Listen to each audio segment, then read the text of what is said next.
बे खेबाव जम्मू काश्मीर पुलिसा खालामगोन स्पेशल अपारेशन। गोबां स्पेशल कमान्डोनि हेफाजाबाव उदखारिफोरनि हेंथा खालामगोन स्पेशल अपारेशन। जम्मू काश्मीरा भारत हादरनि मोनसे सेन्सिटिभ जायगा, जाय जायगायाव माबे समाव गिख्रंथाव बम आरो गुलि बारुदनि उखुन्दै गगोन बेखौ बुंनो हाया।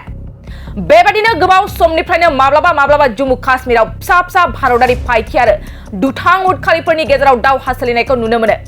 नाथाय बे खेबाव जम्मू काश्मीर पुलिसा मोनसे आलादा थांखि लादों दुथां उदखारिफोरनि हेंथा। जम्मू काश्मीरनि खना खनला थाखोमानाय दुथां उदखारिफोरनि हेंथा लानो सिगांदों गोख्रों राहा। नंगौ, जम्मू काश्मीर पुलिसा दुथां उदखारिफोरनि हेंथा स्पेशल अपारेशन खालामनो थाखाय गासै 300 स्पेशल कमान्डोफोरखौ खामानियाव थिसनबाय। जम्मू काश्मीरनि गासै गं 43 पुलिस थानाफोराव नैबे अपारेशननि थाखाय गासै 300 स्पेशल कमान्डोफोरखौ थिसननाय जाबाय। बेजों लोगोसेनो गासै पुलिस थानाफोराव गोबां गोहोगोनां हाथियार आरो माखासे बुलेटप्रुफ गारिखौबो होनाय जाबाय।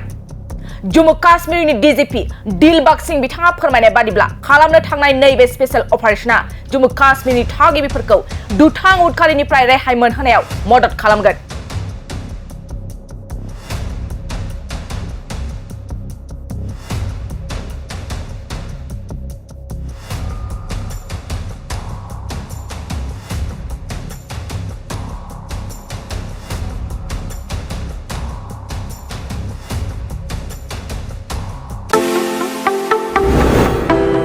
दुर्गा फुजानि धामाका दखना डिजाइन। दखना फालांगिरि खालामग्रा बिथांमोननि थाखाय अदालगुरि सहरनि रयेल बड' फेशन हाबा लानानै फैदों फुजानि गोदान डिजाइननि दखना, गेमस्रि गाननाय दखना, मिथि गाननाय दखना, थाइलेण्ड दखनानि धामाका दखनानि डिजाइन।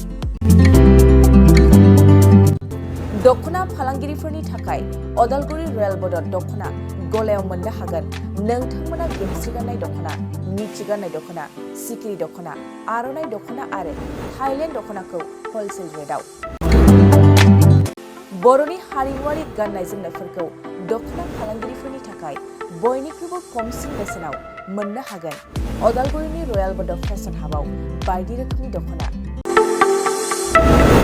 नोंथाङा दखनानि फालांगि खालामनोब्लाबो रयेल बड' हाबाव गासैबो दखनाखौ हलसेल रेटआव मोननो हागोन।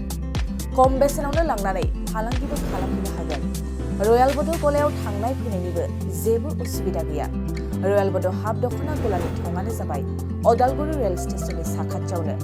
सोरबाफोर दुर्गा फुजानि अफारखौ खाबु लानानै दखना फालांगि खालामनोब्ला 9957 383083 जानबुं नङाव खौरां लानो हागोन।